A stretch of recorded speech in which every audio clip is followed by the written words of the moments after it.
Биздин пайдалуу китептер каналына кош келипсиздер. Жакын адамдарыңыз ийгиликтүү болушун кааласаңыз, бөлүшүп, лайк басууну унутпаңыз. Жаңы аудио китептерди өткөрүп жибергиңиз келбесе, каналга катталып, коңгуроону басканды унутпаңыз. Роберт Кийосаки жана Шарон Летчер. Бай атам, кедей атам. Бай атайыне балдарын эмнеге үйрөтөт? Кедей атайыне эмнени үйрөтпөйт? Америкалык бизнесмен, инвестор, жазуучу жана педагог Роберт Кийосакинин ысымы бүткүл дүйнө жүзүнө белгилүү. Бизнеске киришүү жана өнүктүрүү, инвестиция жасоо, акчаны туура пайдалануу боюнча көптөгөн китептердин автору. Анын бул топтомдорунун дагы каны жерге тамбай тез эле сатылып кетет. Ошондой эле ал өз тажрыйбасына таянуу менен миңдеген адамдарга бизнес жасоонун жолдорун жана ыкмаларын китептери аркылуу жана семинарларды өткөрүү менен үйрөтүп келе жатат. Роберт Кийосакинин көрсөтмөлөрүн жана жол-жоболорун пайдалануу менен 100 миңдеген адамдар бизнеске өз жолдорун таба алышты. Алар бүгүнкү күндө ушул багыт боюнча ийгиликтүү иштешип, өз байлыктарын көбөйтүшүү менен алек болушууда.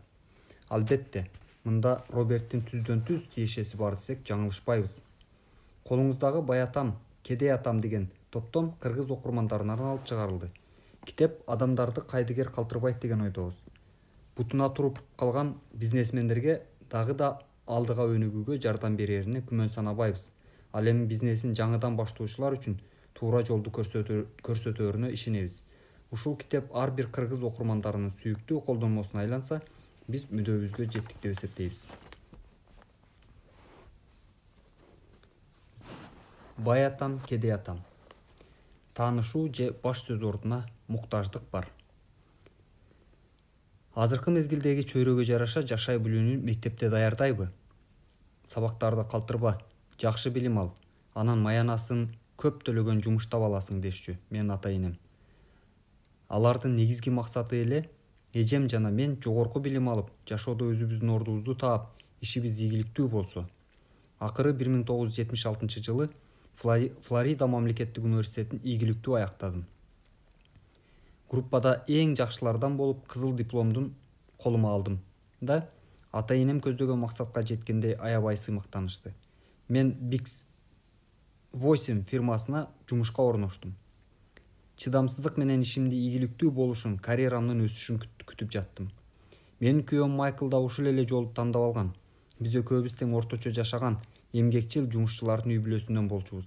Майкл 2 жогорку окуу жайдын кызыл диплом менен аяктаган. Инженер, экинчиси юрист. Ал тез эле беделдүү Вашингтон шаарындагы патент боюнча иштеген юридикалык фирмага жумушка орношту. Анын келечеги кең, жумушунда тез-тез көтөрүлүп, жакшы эмгектенгени үчүн караганда пенсиясы да көп боло тургандай. Бирок кызматтык даражабыз улам жогорулап, айлыгыбыз өскөнү менен жыйынтыгы биз күткөндөй болбой жатты. Караганда пенсиябыз жеткидей эмес. Үй бүлөбүз сонун, 3 балабыз бар. Азыр экөөсү коллежде окушат, бирөөсү мектепте. Балдарыбыз жакшы билим алыш үчүн биз баардык күчүбүздү жумшаганга даярбыз. Бир күнү 1996 жылы балдарымдын бирөөсү мектептен капалуу келди. Мектепте сабактар кызыксыз, чарчадым. Эмне үчүн мен жашоомдо керексиз эле сабактарды окушум керек деп наразы боло күңгүрөндү. Мен ага жооп кайтардым. Эгерде сен жакшы окубасаң, коллежге өтпөй каласың. Мени окуу анчейин деле ойлондурбайт, мен бай болгум келет деди. Эгерде коллежди аяктабасаң, жакшы жумуш таба албайсың, дедим мен кыжаалаттана. Анан сен жакшы жумушка орношпосоң, кантип байымак элең? Балам мыйыгынан күлүп, башын акырын гана чайкап койду. Мындай сүйлөшүүлөр бизде биринчи жолу болуп жаткан эмес эле. Менин балам ардемкени айта бергени менен акылдуу, тартиптүү болчу. Апа деп сөз баштады уулум. Эми лекцияны угуу менин кезегим болчу. Сиз мезгилден артта калыпсыз. Карасаң айланаңды. Байлар билимдүү болгондугунан байып кеткен жок. Мисалга Майкл Джордан менен Мадоннаны алалы. Ал эми Билл Гейтс Гарвард университетинен чыгып кетип, Microsoft'ту негиздеген. Азыр ал 40 жашында Америкадагы эң бай адамдардын бири. Бейсболчу питчерди Акылы кем деп эсептешчү. Азыр ал 1 жылда $4 миллион иштеп табат. Ортобузда көпкө чейин жымгырт жыртык өкүм сүрүп турду. Мага ата энем берген кеңешти мен өзүм балама сунуштаганымды түшүндүм. Айлана чөйрөбүз өзгөрүлсө да берген кеңешибиз, сунушубуз өзгөрүлбөптүр. Бүгүнкү күнү алган билим бизге ийгилик алып келбешин балдарыбыздан башка эч ким байкабагандай. Балам сөзүн улантты. Апа, мен атам менен сизге окшоп күнү-түнү иштегим келбейт. Акчабыз бар, үйүбүз чоң, баардыгы жетиштүү. Бирок сиздин тилиңизди алып, силердей болуп иштесем, мен да ашыкча салык төлөп, кредиттерди алып карызга батам. Азыр коопсуздукка кептелдик берилген жумуш жок.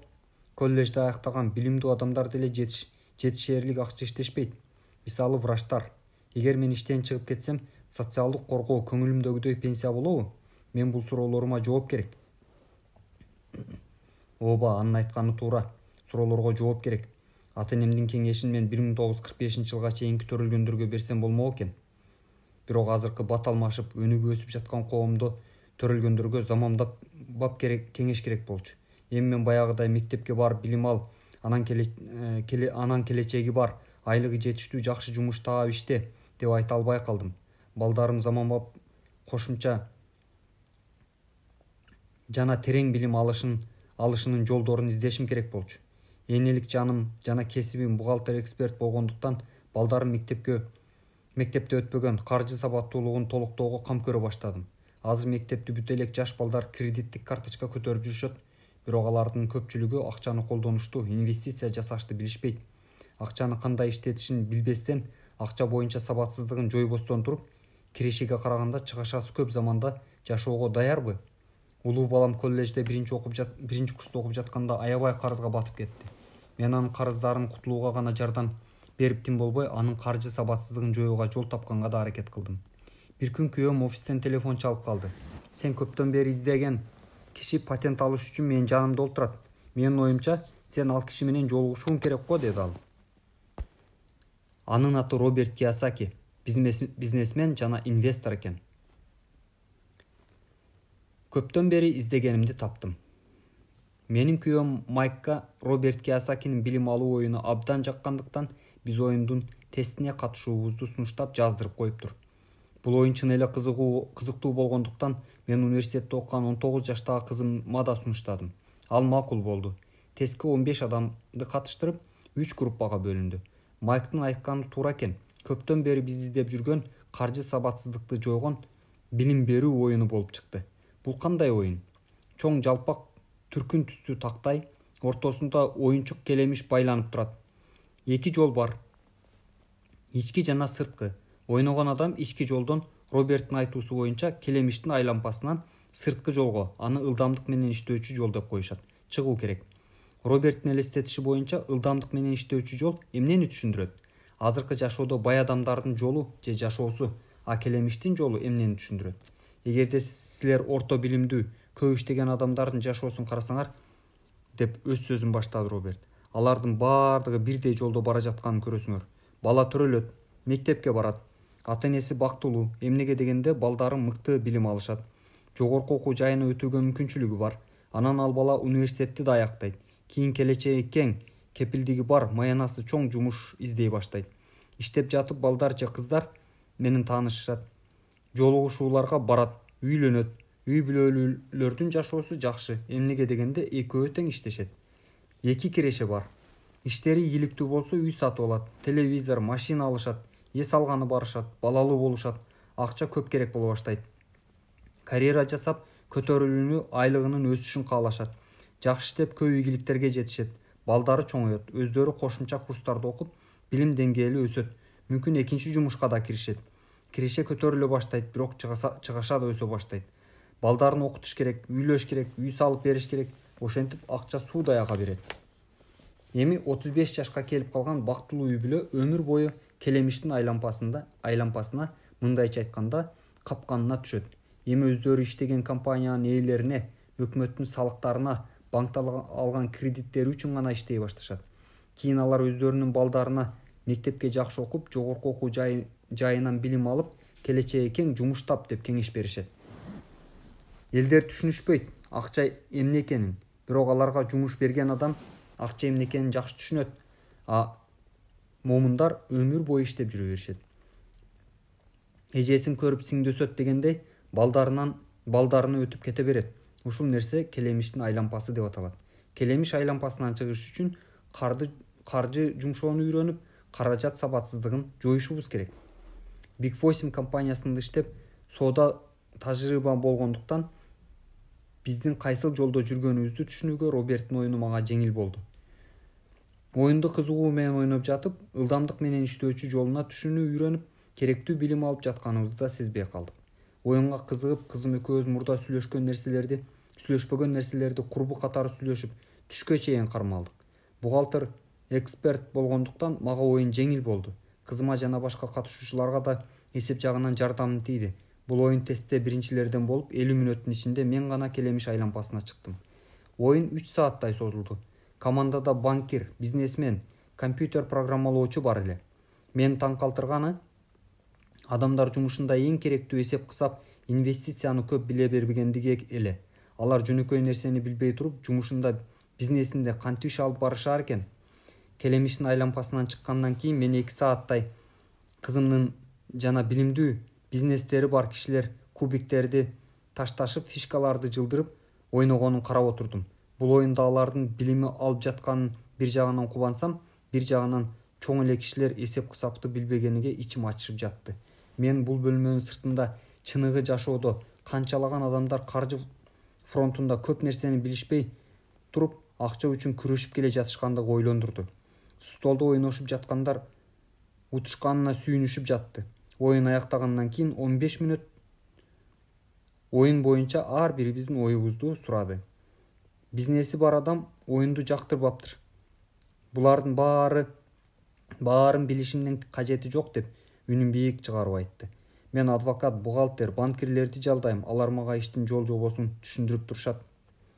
Роберт мындай деди. Сиз байкадыңызбы? Бухгалтерлердин көпчүлүгү бай эмес экендигин. А банкирлер, адвокаттар, биржадагы жана кыймылсыз мүлк боюнча брокерлер, алар көп билишет, акылдуу, бирок көпчүлүгү бай эмес. Эмнеге дегенде, биздин мектепте байлар менен билгенди үйрөтүшпөйт. Компьютерде программалоочу, мен атайын программа сатып алып, үйрөнүп алам деди. Банкир болсо, мен бул нерсени мурда окугандай болуп жатам, бирок чыныгы жашоодо колдонуштуу билген эмесмин. Эми пайдаланамын. Мен келемиш айлампасынан чыгышым керек экен деди. Мени баарынан кызымдын айтканы таасирлентти. Мен рахаттануу менен үйрөндүм. Чыныгы жашоодо акча кантип иштешин билдим жана кантип инвестициялоону да үйрөндүм. Анан дагы кошумчалады. Эми мен маяна көп ала турган кесип издебей, бул оюну үйрөткөндү билип алсам, өзүмдүн көңүлүмө жаккан кесипти тандай алам. Группалаштарыма окшоп, жумуш жөнүндө да ойлонбосом деле болот экен. Оюн бүткөндөн кийин Роберт менен сүйлөшкөнгө мүмкүнчүлүгүм жок болгондуктан, аны менен кийинчерээк жолугушууну чечтик. Ал оюну менен башкаларга жардам бергиси келгендиги шексиз. Мен анын пландарын уккум келди. Биз Робертти аялы менен кошо үйгө конокко чакырдык. Биринчи жолу жолугушуубуз болсо да, биз көптөн бери тааныш адамдардай сүйлөшүп отурдук. Спорт, бизнес, ресторан жөнүндө, дарыланыш кымбаттап жатканын, Американын элдери пенсиядан көз каранды болуусу кооптуу экенин сүйлөштүк. Роберт дүйнө жүзүндө байлар менен колу жок жука адамдардын ортосундагы жарака чоңоюп бара жаткандыгы тынчын алганын айтты. Ал коом өзгөрүлүп жатканын жакшы түшүнөт, бирок чөйрө менен кошо билим берүү тармагы өзгөрүлгөн жок, ошол бойдон калды. Бүгүн биз балдарыбызга мектепке жакшы окуу, жогорку окуу жайын ийгиликтүү аякта, анан жумуш таап дешибиз керек деп айтканды жакшы көрчү Роберт. Эски да, начар да кеңеш. Окуусун, бирок акча кантип тапканды да окушсун, каржы сабатсыздыгын жоюшсун. Эгерде силер Азияда, Европада, Түштүк Америкада эмне болуп жатканын билгениңерде, силер дагы мага окшоп кыжаалат болмоксуңар. Эгерде балаңыз келечекте акчадан тартыш болбой жашасын десеңиз, анда эски эреже менен иштебегиле. Эски эреже дегенин эмнени түшүндүрөт деп сурадым. Мага окшогон адамдар башка эрежелер менен иштешет деди ал. Корпорация адамдын жумуштан кыскартып салса эмне болот? Адамдарды иштен айдайт, үй бүлөгө кыйын болот, жумушсуздук өсөт дедим.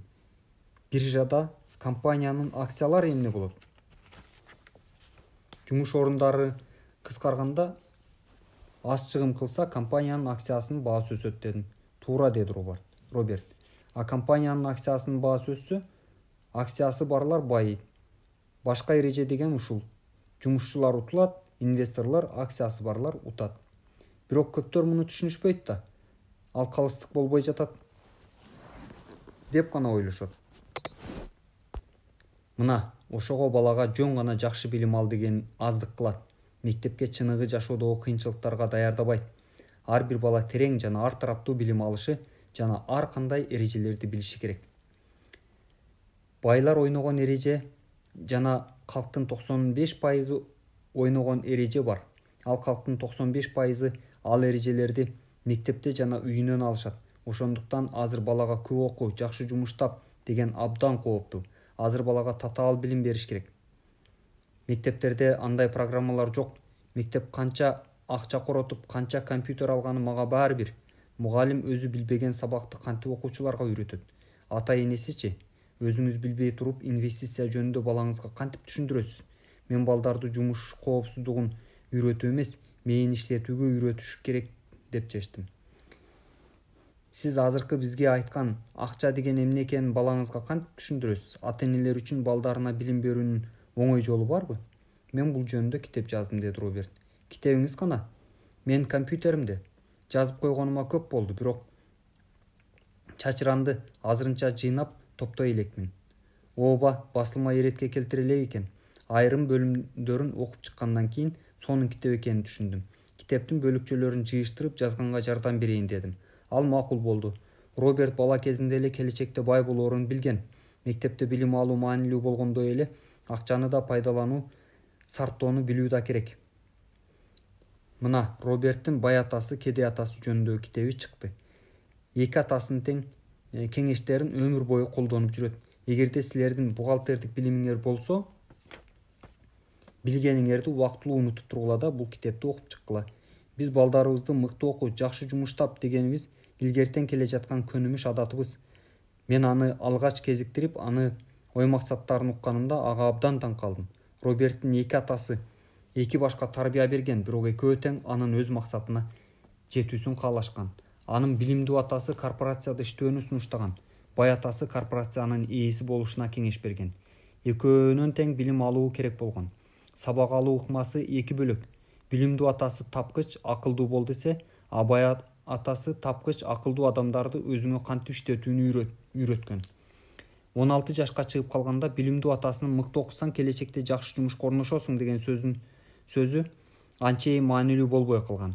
Анын максаты корпорацияга иштөө эмес, корпорациянын ээси болуу болчу. Мектепте алган билимин университетке ийгиликтүү өткөнүнө жардам бергенин танбайт. Жогорку окуу жайын аяктап иштей баштаганда өзүнүн көптөгөн максаттарына жетпей калаарын байкады. Роберт: бай адамдар балдарын башкача тарбиялашат. Алар балдарын үйүндө бай болуунун жолдорун үйрөтүшөт, деди. Бирок бул сиздин көз карашыңызга туура келбестир. Жаңы идеяларды издөө керек. Балдарыбызга жакшы иште, эмгекчил бол деп, ошол эле мезгилде акча таап бай жашаганды үйрөтүүгө тийишпиз. Азыркы мезгилде техника аябай тез өнүгүп атат. Ким билет, келечекте дагы кандай өзгөрүүлөр болорун. Кандай болбосун, пайдубал курушубуз керек. Биринчиси билимге, экинчиси тапкычтык, акылдуулукка. Өзүбүз жана балдарыбыз да акча табуунун түрдүү жолдорун үйрөнүүбүз зарыл. Шарон Летчер. Биринчи бөлүм. Бай атам, кедей атам. Роберт Кийосаки баяндайт. Менин эки атам бар болчу. Бай жана кедей. Биринчиси жогорку билимдүү, интеллектуалдуу, философия доктору. Колледждин 4 жылдык курсун 2 жылда эле аяктаган. Кийин Стэнфорд университетин, Чикаго университетин, Түндүк Батыш билим өркүндөтүү университетин аяктады. Дайыма стипендия алчу. Экинчи атам өтө деле билимдүү эмес болчу. Бирок экөө тең ийгиликтүү карьера курушуп, өмүр бою иштешкен. Бирөөсүндө дайыма акча жетишпей келген, а экинчиси Гавайдагы бай адамдардын бири болчу. Бирөөсү көз жумганда үй бүлөсүнө миллиондогон доллар акча, кайрымдуулук фондуларын, өзүнүн жеке менчик чиркөөсүн мураска калтырып кетти. Экинчиси береселерин гана калтырды. Экөө тең күчтүү, жаратуучу, барктуу адамдар болушкан. Экөө тең кеңеш беришкен. Бирок экөөнүкү эки башка. Экөө тең билим алуу керек деген. Бирок экөө эки башка тармакты сунуштаган. Эгерде менде бир эле ата болгондо, мен анын кеңешин кабыл алышым же четке кагышым керек эле. Эми эки атанын эки башка көз караштын бирин тандашым керек болчу. Бири бай, экинчиси кедей. Эки көз караштын бирин кагып салып, экинчисин кабыл алганын ордуна мен эки көз карашты таразалап туруп, анан бир чечимге келе турган болдум. Ал кезде бай атам бай элек, кедей атам кедей боло элек болчу. Экөө тең карьерасын жаңы баштаган. Үй бүлө, акча маселеси да башына түшө элек. Бирок акчага болгон көз карашы экөөнүкү карама каршы болгон. Бирөөсү мындай дээр эле: акчаны жакшы көргөндүк баардык арамдыктын башталышы. Экинчиси: акча жетишпестик баардык арамдыктын башталышы дечү. Эки атанын ортосунда мага кыйын эле болду. Мен жакшы тил алчаак бала болгум келчү, бирок экөө эки башка сөз айтчу. Негизи карама каршы көз караш акча маселесинде таасирдүү болгондуктан мен аларды кызыгуу менен укчумун. Уккандарымды көпкө ойлончу болдум. Бош убактымда өзүмдөн өзүм эмне үчүн мындай деди, эмне үчүн тигинтет деп көп сурачумун. Оба анын сөзү туура деп макул болуп койсомбу, же ал эмне деп сүйлөп жатканын билбейт деп бирөөсүнүн көз карашын четке кагып койсом деле болмок. Анын ордуна жакшы көргөн эки атамдын сөздөрү бир көз карашты тандап алышым керектигин ойлонтууга мажбур кылчу. Дайыма эки көз карашты тандоо ортосунда жүргөндүгүм мага чоң жардам берди. Байлардын байы, кедейлердин колу жукара берерин, орточо жашагандардын береселери көбөйө беришин себеби мектепте окутушпайт. Көпчүлүгү акча сабаган үйүндө да ата энелеринен алышат. Кедей ата эне балдарына акча сабагын кантип өтөт? Жакшы окуп мектепте мыкты аякта деши мүмкүн. Баласы мектепти мыкты аяктады дейли. Бирок акча маселеси боюнча эч нерсе билбей чоңоет. Убакыт өтүп кетет. Аны артка кайтара албайсың. Мектепте, коллежде кесиптик сабактарын өтүшөт. Акылдуу банкирлер, врачтар, бухгалтерлер мектепте алган билими менен акча фронтунда өмүр бою согушуп жүргөнүн көрөбүз. Бул биздин жогорку билимдүү саясатчыларыбыздын, чиновниктерибиздин акча сабагына тийгизген таасири. Мени алдындагы 100 жылдык ойлондурат жана абдан кызыктырат. Миллиондогон адамдар медициналык жана материалдык каражаттар жардам керек болгон учурда эмне болот? Алар өздөрүнүн туугандарынан, өкмөттөн, акчалай жардамдан көз каранды болушат. Социалдык камсыздоо, медициналык тейлөө кызматтарына акча бөлүнбөй калса эмне болот? Эгерде каражат сабагын ата энеси өтүп жатса же өздөрү билишпесе, коом кантип тирчилик кылат? Мен эки атамдын таасири күчтүү болгондуктан мен экөөнүн тең үйрөнчүмүн. Экөөнүн сөздөрүн угуп, ичимден ойлонуп, кеңештери менин жашоомдо зор таасирин тийгизип жатканын түшүнчүмүн. Мисалы, атамдын бирөөсү: мен өзүмө бул нерсени сатып ала албайм. Бирок атам мындай сөздөрдү колдонууга уруксат бербөөчү. Ал минтип айт дөчү. Кантип мен өзүмө бул нерсени сатып алып берем?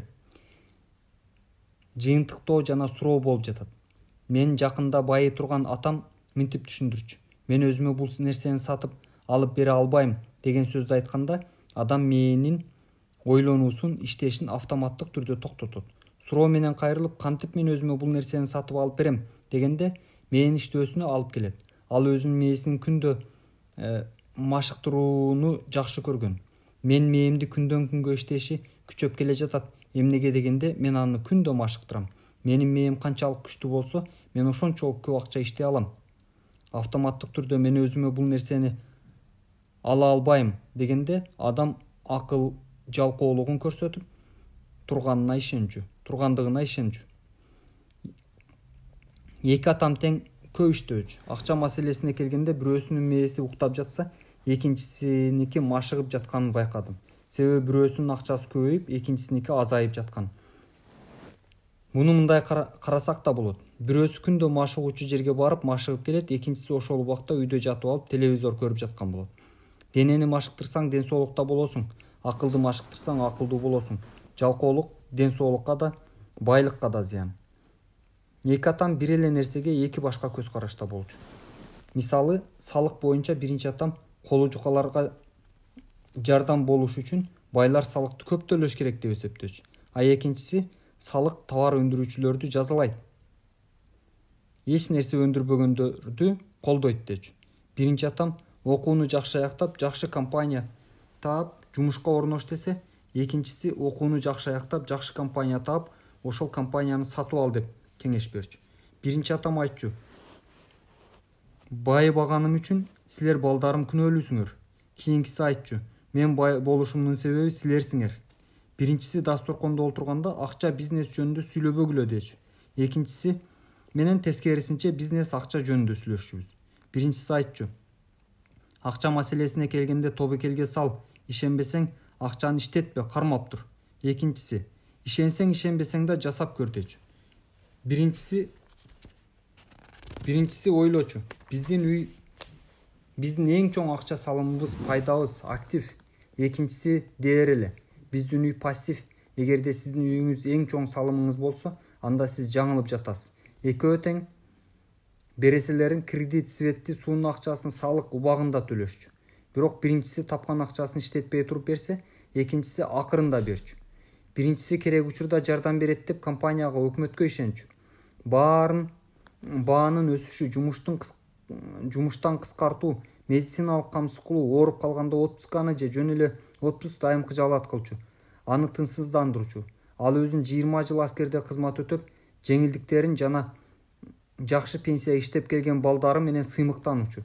Ага аскерде кызмат өтөгөндөргө пенсияга чыгып бара жатканда жеңилдиктер, медициналык пособиелер бериле тургандыгы үчүн аябай жактырчу. Кээде адам ишке эмес, а жумуш адамдын жашоосуна керек экендигин маанилүүдөй болуп сезилчү. Мен өкмөткө көп иштеп бердим. Ошондуктан мага жеңилдиктер берилиш керек деп айтчу биринчи атам. Экинчи атам өз алдынча акча табуу, каражат эркиндигине ишенчү. Ал жеңилдиктер берилиш керектигине каршы чыкчу. Адамдарды алсыздыкка, акча муктаждыкка алып келет деп эсептеген. Биринчи атам $1-2 болсо да үнөмдө десе, экинчиси жөн эле инвестиция жасачу. Биринчиси жакшы жумушка орношуш үчүн тамшана турган резюме жазышты. Кийинкиси жумуш орундарын пайда кылыш үчүн бизнес план, каржы планды үйрөткөн. Экөөнүн сөздөрүн, кеңештерин угуп, менин жашоомдо пайдасы тийген жана экөөнүн баскан жолу жашоодо кайда алып барарын байкап турууга мүмкүнчүлүк алдым. Элдер өздөрүнүн жашоосун элестетүү, ой менен кураштырарын байкадым. Биринчи атам мындай дечү: мен эч качан байыбайм. Чыныгы жашоосунда да ошондой болду.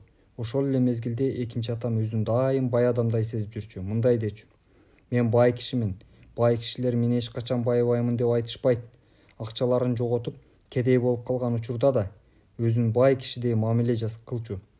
Ал мындай сөздөр менен калкалануучу: кедей болуу жана акчасы жок калуунун айырмасы бар. Акчасы жок калуу — бул убактылуу. Кедей болуу — бул дайым боло турган кубулуш. Менин кедей атам дайыма акча мени кызыктырбайт же акча анчейин маанилүү эмес дечү. А менин бай атам айтчу: акча бул бийлик. Оюбузду эсептеп же чек кое албайбыз. Бирок жаш болсом да мен абайлап ойлонушум керек экендигин түшүндүм. Баамдоодо түшүнүү керек. Кедей адамдын байыбаганы аз акча иштегенинде эмес, анын башында, ой жүгүртүүсүндө, ошого карап аракет кылуусунда экенин байкадым. Кимди угушум керек? Кедей атамдыбы же бай атамдыбы? Экөө тең билимге жакшы мамиле кылганы менен эмнени окуу керек экендигинде көз караштары эки башка болчу. Бирөөсү жакшы билим алып, жакшы жумушка орношуп, бухгалтер, эксперт, мыкты коммерсант болуп, акча үчүн иштегенимди каалаган. Экинчиси бай болууну үйрөн, акча кантип иштешин, акчанын сен үчүн иштешин мажбурлаганды үйрөн деди. Ал мен акчага иштебеймин, акча мен үчүн иштейт деп көп кайталоочу. 9 жашымдан баштап каражат маселеси боюнча бай атамды угууну жана андан үйрөнүүнү чечтим.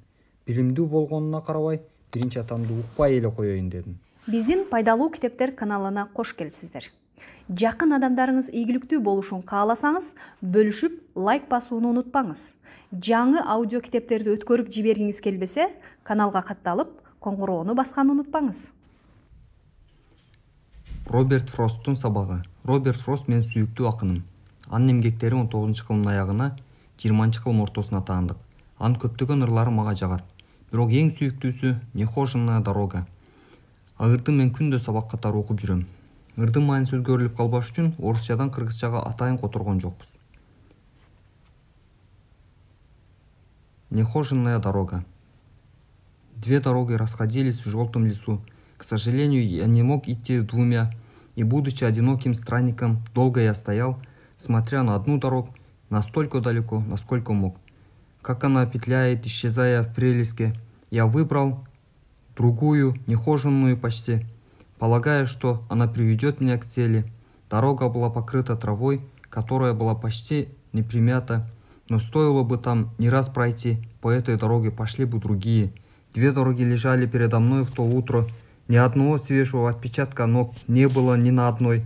Первую дорогу я решил отложить на следующий раз, хотя и видел, куда он ведет. Я сомневался, не нужно ли мне будет возвращаться.